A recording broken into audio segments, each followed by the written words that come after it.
आपने एक बहुत ही टची चीज़ को पकड़ा है और उसकी एक कुछ हिस्ट्री है। मुझे उम्मीद है कि हमारे बहुत सारे पाकिस्तानी भाई बहन भी इस शो को देख रहे होंगे और उन्हें गुजरात के दंगों को लेकर के हमेशा वन साइडेड कहानी ही सुनाई गई है। तो मैं यहाँ पर कुछ मिथ्स को बर्स्ट करना चाहूँगा। अक्सर ये बताया जाता है, पाकिस्तान के अंदर तो यही खबरें जाती हैं कि मोदी के राज में 2000 मुसलमानों को मार दिए, लेकिन एक्चुअल फिगर 2000 नहीं है। वैसे मुझे शर्म आ रही है ये नंबर्स बोलने में। ये कोई खुशी का मौका नहीं है, ये कोई खुशी की चीज़ नहीं है कि मैं ये कहूँ कि 790 मुसलमान मारे गए थे, 240 हिंदू मारे गए थे। ये जॉइंट पार्लियामेंट्री कमेटी की रिपोर्ट थी जो कांग्रेस के राज में बाद में मनमोहन सिंह जी जब प्राइम मिनिस्टर थे तब टेबल हुई थी और उस रिपोर्ट के ये फिगर्स हैं। 790 मुसलमान मरे, 240 हिंदू मरे। ये बहुत बदकिस्मत नंबर है, लेकिन ये फैक्ट्स हैं जो कांग्रेस के राज में आए थे। अब इमीडिएट रीजंस ये थे कि साहब एक ट्रेन थी जो अयोध्या, जो हिंदुओं का एक बड़ा, जैसे मुस्लिम भाई बहनों का जैसे मक्का या मदीना होता है, वैसे अयोध्या राम जी का जन्मस्थल माना जाता है। वहाँ से तीर्थयात्रियों की एक ट्रेन अयोध्या से लौटी थी। वो गुजरात के गोधरा स्टेशन के ऊपर थोड़ा सा आउटपोस्ट पे खड़ी हुई थी और उसमें जो यात्री थे, तीर्थयात्री थे, कुछ विश्व हिंदू परिषद के लोग थे, कुछ आरएसएस के काडर थे, जिनका अयोध्या में आना जाना लगा रहता है।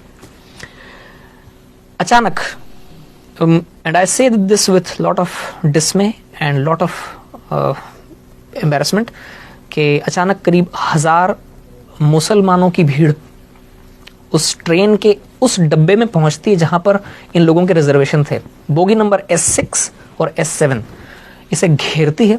अचानक पथराव शुरू होता है और पेट्रोल में भिगो कर रुई के गद्दों को और तकियों को अंदर फेंका जाता है और आग लगाई जाती है, जिसमें 59 हिंदू जिंदा जलकर मर जाते हैं।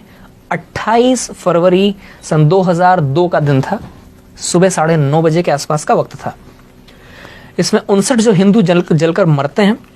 जैसे कि आपको जानकारी, इंडिया में जो स्लीपर डब्बे होते हैं उनमें 72 लोगों की सीटें होती हैं, तो 72 में से 59 लोग जलकर मर गए। उनमें 40 औरतें थीं और बच्चे थे। अब इसके बाद में 3 मार्च से बदकिस्मती से इंडिया में दंगों का इतिहास बहुत पुराना है। ये कोई मोदी राज के साथ में चालू नहीं हुआ है। ये मैं कह रहा हूँ, मैं कोई मोदी भक्त नहीं हूँ, ना मैं कोई बीजेपी का मेंबर हूँ, लेकिन ये रियलिटी है कि हिंदुस्तान में हिंदू मुसलमानों का दंगों का इतिहास बहुत पुराना है। बदकिस्मती से दंगे हो जाते हैं 3 मार्च से। जब शुरुआत में इस खबर को थोड़ा दबाया गया, लेकिन जब 59 लोग जिंदा जलकर उन पापड़ जैसे बन गई वो लाशें, और उन लाशों को जब ट्रांसपोर्ट किया गया था तो वो लाशें जहाँ जहाँ से गुजरी वहाँ से ये खबर फैलती चली गई और 3 मार्च से दंगे फसाद चालू हुए, जिनमें बदकिस्मती से जो मैं फिगर्स मैंने आपको बताई उतने लोग मारे गए थे। अलबत्ता दूसरे फैक्ट्स जो हैं उन पर पर्दा डाल दिया जाता है। ऐसा पहली बार हुआ था जब किसी भी राज्य में दंगे शुरू होते ही 48 घंटे के अंदर अंदर वहां के चीफ मिनिस्टर ने आर्मी को आने के लिए ग्रीन सिग्नल दे दिया हो। 5 मार्च का दिन था, आर्मी की टुकड़ियां पहुंच गई थी फ्लैग मार्च करने के लिए। दूसरी बात, ऐसा पहली बार हुआ इंडिया में कि पुलिस की गोलियों से 100 हिंदू दंगाई मारे गए थे। ये फैक्ट्स हैं, ये डॉक्यूमेंटेड फिगर्स हैं, मैं अपने मन से नहीं बता रहा हूं। और ऐसा पहली बार हुआ था कि इस तरह से कट्टर, जो मुस्लिम्स के अंदर जो कुछ कट्टर और ऑर्गेनाइजेशंस थे, उन्होंने वहीं के पास में गोधरा में करीब 50 मस्जिदें हैं, 50-60 मस्जिदें, छोटा सा कस्बा है लेकिन 50-60 मस्जिदें हैं। हो सकता है उनमें से कुछ मस्जिदों को सऊदी फंड्स आते हों, जहां पर वो वहाबिज्म की जो एक्सट्रीम हार्डलाइनर आइडियोलॉजी वहां से वो प्रोपोगेट करते हैं। एक मस्जिद से मोबिलाइज हुई थी वो मॉब जिसने ट्रेन को घेरा था और जिस तरह से जलाया गया, ये भी पहला मौका था इंडिया के अंदर। ये उसका इमीडिएट रीजंस थे। इसके पीछे हिस्ट्री का थोड़ा सा और पीछे आप जाएंगे तो गुजरात की पॉलिटिकल अनसर्टेनिटी भी बहुत ज्यादा थी उस वक्त। ये मार्च 2002 की बात है।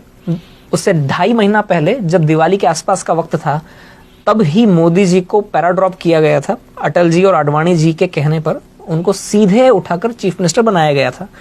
वे गुजरात में उसके पहले कभी असेंबली के मेंबर तो क्या, चुनाव लड़ना तो क्या, वे कभी किसी म्यूनिसिपल कॉरपोरेशन का भी चुनाव नहीं लड़े थे। वे कोई इलेक्टेड फिगर नहीं थे और उस वक्त गुजरात में कई बरसों से पॉलिटिकल अनसर्टेनिटी चली आई थी। हर 6-8वें महीने में चीफ मिनिस्टर बदलते थे, और जो वहाँ की जो लोकल बीजेपी, स्टेट बीजेपी थी, उसके अंदर बहुत सारे गुट बने हुए थे और वो गुट आपस में ही लड़ते रहते थे। वो हालांकि बीजेपी मेजॉरिटी में थी, लेकिन फिर भी कोई एक तगड़ा लीडर नहीं था। कांग्रेस बहुत होपलेस कंडीशन में थी, लेकिन फिर भी वो इस इनफाइटिंग को थोड़ा बढ़ाने की कोशिश करती थी। कई सालों से ही चल रहा था, तो आप ये समझ सकते हैं कि पॉलिटिकल अनसर्टेनिटी थी। जब किसी भी जगह पर पॉलिटिकल अनसर्टेनिटी होती है तो वहाँ के एडमिनिस्ट्रेशन के ऊपर उसकी मार पड़ती है। एडमिनिस्ट्रेशन ढीला हो जाता है, पुलिस ढीली हो जाती है, और पूरी सोसाइटी में भी एक एजिटेशन हो जाता है, गड़बड़ हो जाती है। तो इन सब चीज़ों की रोशनी में एक नए आदमी को आप उठाकर चीफ मिनिस्टर बनाते हैं, जिसके ज़्यादा सपोर्टर्स भी नहीं थे। और इंडिया में ऐसा होता है कि काफ़ी चीज़ें इंटरपर्सनल तरीके से होती हैं। चीफ मिनिस्टर की उस वक्त हो सकता है वहाँ के पुलिस वालों से भी ज़्यादा जान पहचान ना हो, पुलिस वाले सुनते ना हो, इवन खुद अपनी ही पार्टी के लोग ऐसे मौके पर नए मुर्गे की टांग खींचने की कोशिश करते हैं कि मैं आपको यहाँ पे इसलिए टोक रहा हूँ, आपकी पूरी कहानी हम तक पहुंची और बड़ी इंपॉर्टेंट है। आपने फैक्ट्स के साथ बात की, ये वो फैक्ट्स है जो हमारे दर्शकों को जानने की जरूरत है। आपने एग्जैक्ट नंबर बताए कि हुआ क्या, इंसिडेंट क्या हुआ, क्या कुछ हुआ, और अनफॉर्चुनेटली ऐसा हुआ। मगर उसके बाद हम देखते हैं कि वो ना तो मोदी साहब ने किया था, मोदी साहब ने कंट्रोल किए, और उसी स्टेट में जहां ये इंसिडेंट पहले हुआ करते थे, फिर हमें आगे ये पता चलता है कि उन्होंने मैक्सिमम उसको कंट्रोल किया।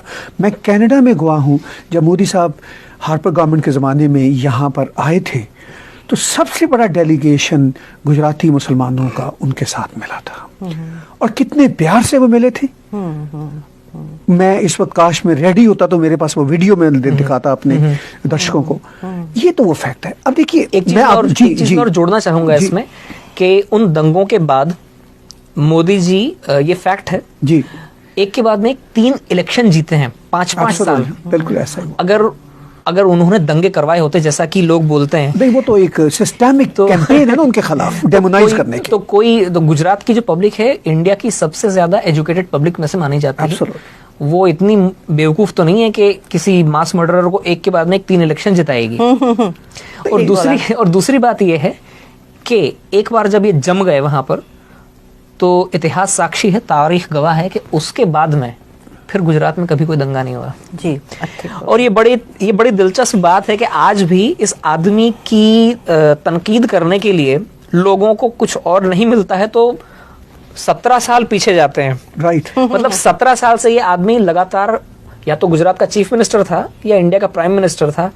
इन 17 सालों के कालखंड में इस आदमी के खिलाफ बोलने के लिए किसी को कुछ नहीं मिल रहा है। मतलब तो वो ये जो 17 साल पीछे जाना पड़ता है लोगों को। अच्छा, ये बड़ी दिलचस्प बात है।